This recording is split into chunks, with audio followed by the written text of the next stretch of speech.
Bismillahirrahmanirrahim. Assalamualaikum warahmatullahi ta'ala wabarakatuh.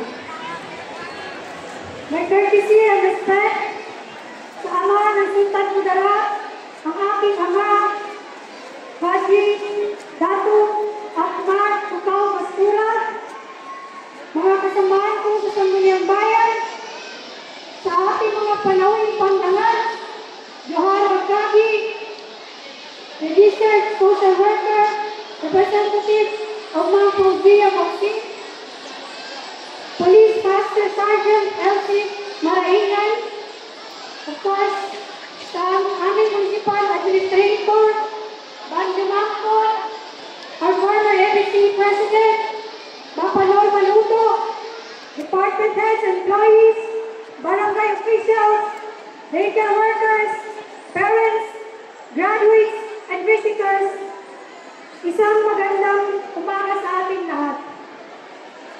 Sa araw na to, ako ay nagagalak na masasaksihan ko ang pagtatapos ng mga bata mula sa daycare centers ng iba't ibang barangay.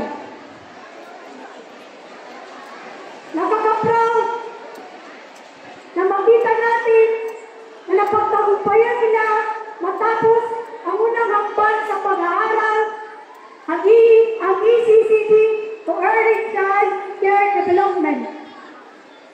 Ito ay patunay na sila ay sasabak sa panibagong hamon ng buhay. Sa kanilang paglaki, marami pang silang harapin ng mga pagsubok sa buhay, kaya kinakailangan mga magulang, teachers, gabayan natin ng maayos ang mga bata sa kanilang paglaki. Sila ay lumaki na matatag at matibay ang kanilang mental health at spiritual growth. So ito yung nai-issue ngayon about mental health. So kinakailangan talaga natin yung mga bata na lumaki siya sa magandang kapaligiran, maganda yung kanyang pananaw sa buhay, dahil yung sa ating paggabay sa mga bata, lalo na suportahan natin sila sa kanilang mga pangarap dahil ang success ang failure, hindi ang mag-define kung saan tayo manggaling, kung hindi paano natin pinatabaw ang ating success na marating ang ating mga pangarap sa buhay.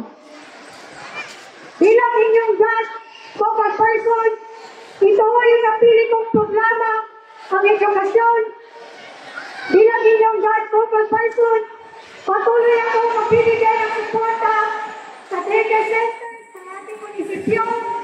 Dahil sa panahon ngayon, kailangan na talaga ng mga bagong generasyon na ma-educate sila. So, in-encourage ko yung mga parents na pagsikapan natin na maipadala ang ating mga anak sa eskwelahan. So, sa mga darating na araw na ito, inshallah, mga daycare workers, mga kapitan, ako po ay magpapasya sa inyo mga barangay. Inshallah. So, ako ay tutulong sa inyo sa aking makakaya. So, unti-unti, magbibigyan ng tulong, inshallah. Yung mga concern ninyo, maayos po natin yun. So, inshallah.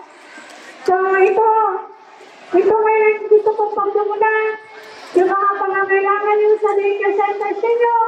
Kasi gusto ko maayos yung kapiligiran ng mga bata na yung daycare center nila ay conducive for learning.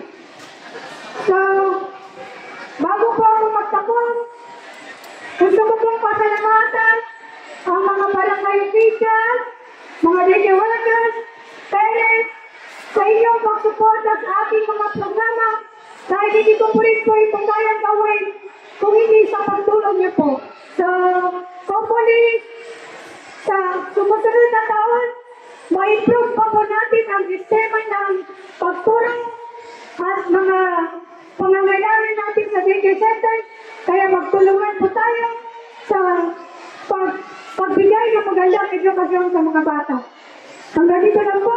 Maraming salamat and congratulations to all the kids.